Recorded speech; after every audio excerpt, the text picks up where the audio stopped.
Lyca production Subaskaran மற்றும் red Jain movies தயாரிப்பில் உலகநாயகன் கமல்ஹாசன் நடிப்பில் பிரம்மாண்ட இயக்குனர் சங்கர் இயக்கத்தில் இந்தியன் 2 உலகமெங்கும் வெற்றி நடை போடுகிறது.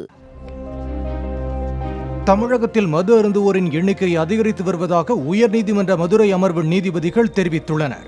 குமரி மாவட்டத்தில் செயல்படும் டாஸ்மாக் பார்களில் ஆய்வு செய்து சுகாதாரமற்ற காலாவதியான பொருட்கள் விற்பனை செய்யும் பார்கள் மீது உரிய நடவடிக்கை எடுக்க உத்தரவிடக் கோரி வழக்கு தொடரப்பட்டது.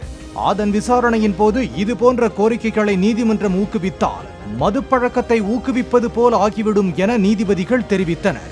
மேலும் தேவைப்பட்டால் மனுதாரர் மதுவை வாங்கிச் சென்று வீட்டில் வைத்து அருந்திக் கொள்ளலாம் என கூறி மனுவை தள்ளுபடி செய்து நீதிபதிகள் உத்தரவிட்டனர்.